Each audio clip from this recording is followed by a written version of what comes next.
Nesse vídeo, vamos falar sobre relações de equivalência.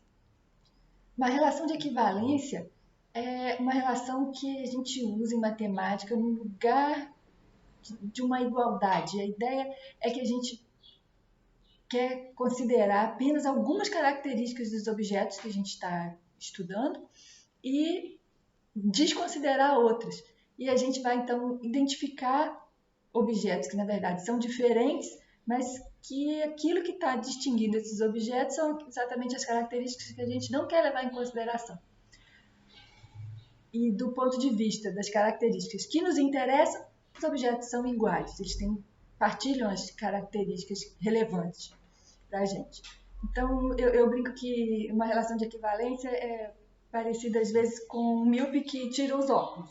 E aí tem vários detalhes que a gente não distingue, que a gente não percebe, e a gente, às vezes, identifica objetos que são diferentes, mas que, segundo o nosso ponto de vista, estão iguais.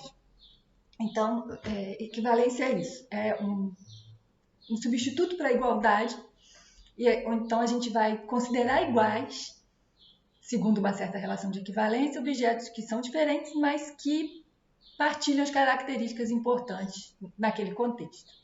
Então, por exemplo, a gente vai falar, quando a gente estuda os números racionais, estuda as frações, a gente tem uma fração que é 3/6, tem outra fração que é 2/4, e, na verdade, é o mesmo número racional. Mas 3/6 e 2/4 são frações diferentes, têm numeradores diferentes, têm denominadores diferentes, tem algumas características que fazem esses dois objetos, o número 3/6 e o número 2/4, diferentes. Mas para o que nos interessa, que é pensar nesse número como representando uma certa porção do todo, uma fração de uma unidade, ele representa exatamente a mesma porção da unidade. Então, a gente diz que 3/6 é igual a 2/4. Na verdade, não são iguais, existe uma relação de equivalência. Para tudo que nos interessa, são iguais. Agora, não são iguais se a gente estiver falando qual é o numerador dessa fração, qual é o denominador dessa fração. Então, essa é a ideia de relação de equivalência. Um outro exemplo que a gente já comentou, que é uma relação de equivalência importante, é quando a gente falou em algum outro vídeo sobre o par ou ímpar de muitos. Se a gente vai jogar par ou ímpar, de muitos ou de dois, não interessa exatamente qual é o número que sai no resultado do par ou ímpar.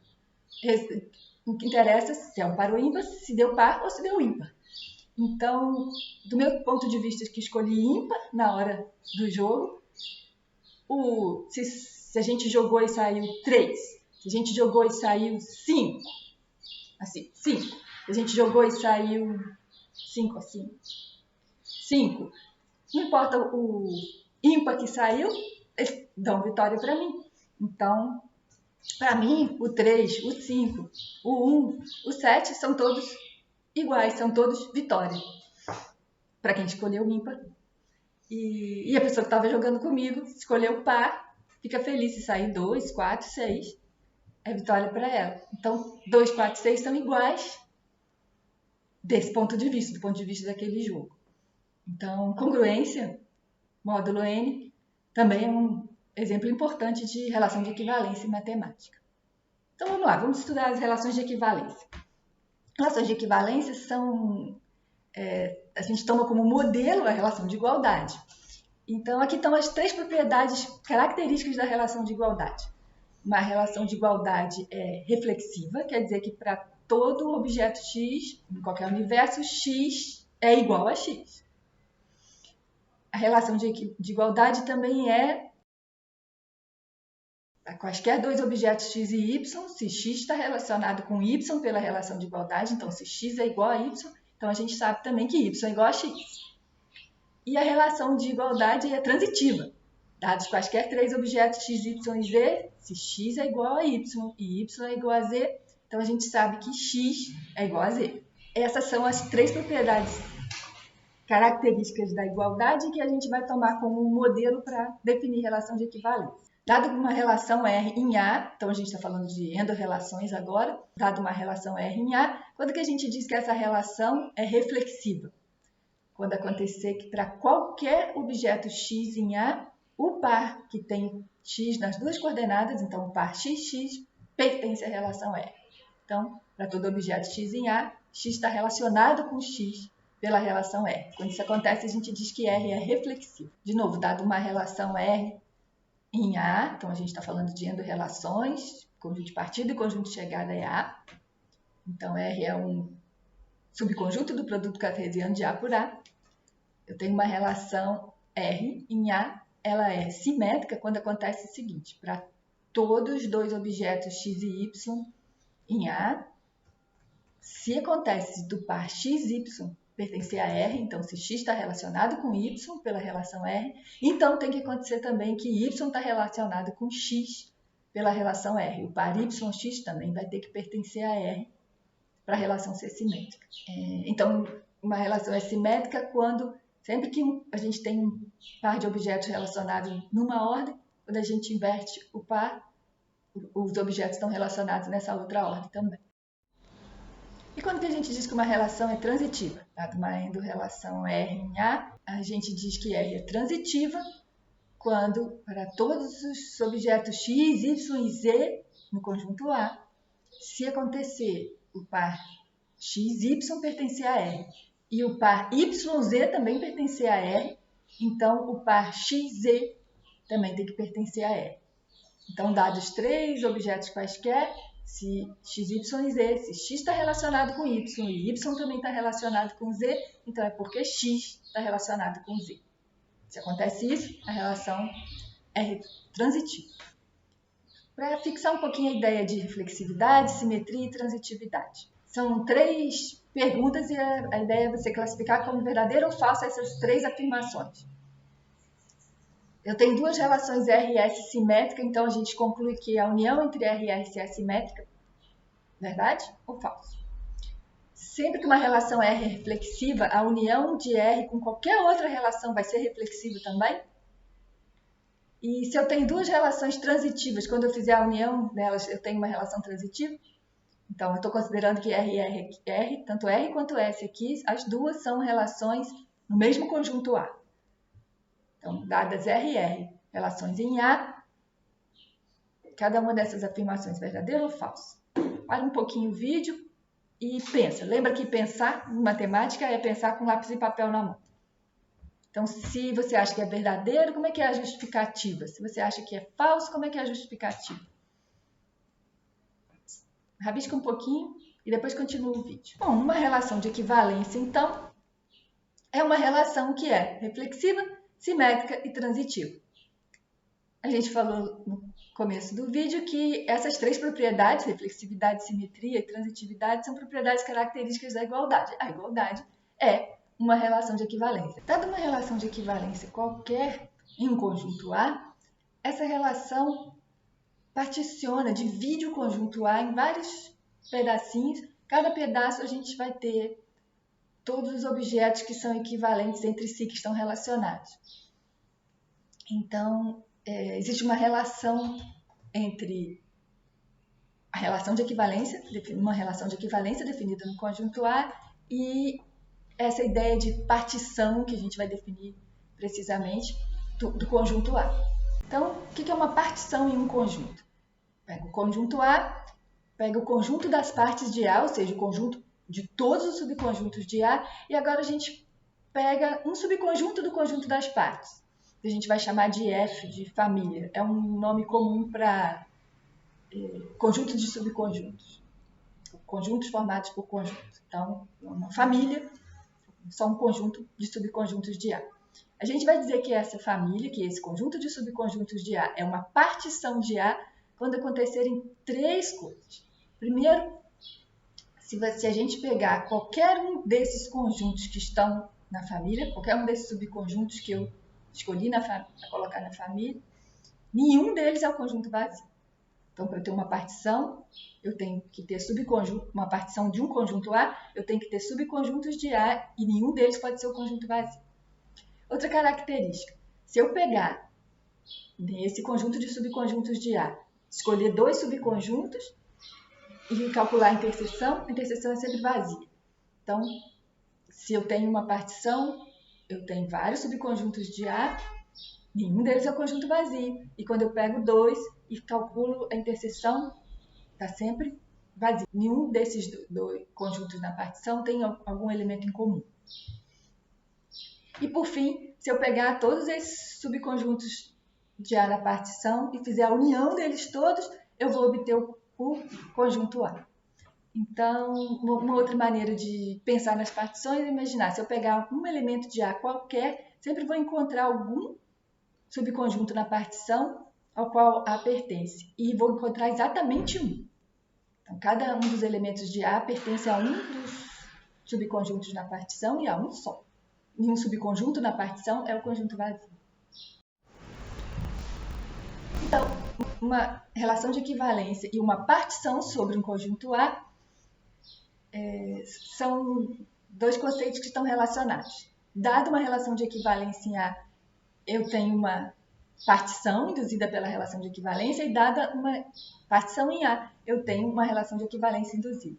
Então, vamos começar por essa segunda ideia. Eu tenho uma partição em conjunto A, então eu tenho um conjunto de subconjuntos de A, nenhum deles é o conjunto vazio, eles não têm nenhum elemento em comum, 2 a 2, e quando a gente faz a união deles todos, o resultado é o próprio conjunto A. Então, eu tenho uma partição em A e vou definir uma relação de equivalência usando essa partição. Eu vou chamar de relação induzida pela partição. Então, como é que é a relação induzida por uma partição em A? É o conjunto de pares ordenados, então, uma relação em A, e a gente vai colocar um par nessa relação quando eu conseguir encontrar um dos subconjuntos da partição onde os 2 elementos pertencem. Então, para eu montar a relação de equivalência, eu vou olhar para os subconjuntos da partição e relacionar pela relação de equivalência todos os objetos que estão no mesmo subconjunto. Se eu defino uma relação em A, usando essa ideia, a partir de uma partição, então a relação induzida por uma partição vai ser uma relação de equivalência. Ela vai ser reflexiva, simétrica e transitiva. Dada uma relação de equivalência em A, que aqui eu denoto por um tio, e um objeto que é elemento de A, a gente vai chamar de classe de equivalência desse objeto um subconjunto de A. O subconjunto formado por todos os elementos de A que estão relacionados com aquele objeto, segundo a relação de equivalência.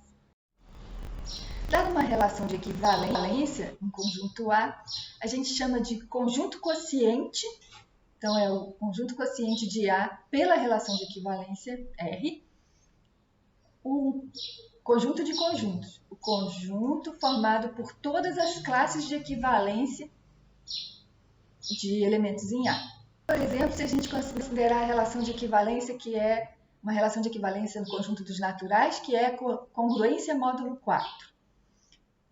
A gente vai ter, por exemplo, se eu pegar o número 3, qual é a classe de equivalência do 3? São todos os números naturais que estão relacionados com 3, segundo essa relação de congruência módulo 4. Então, são todos os números naturais que, quando a gente divide por 4, dão o mesmo resto que o número 3 na divisão por 4. Bom, 3, quando eu divido por 4, dá quociente 0 e o resto que interessa é 3.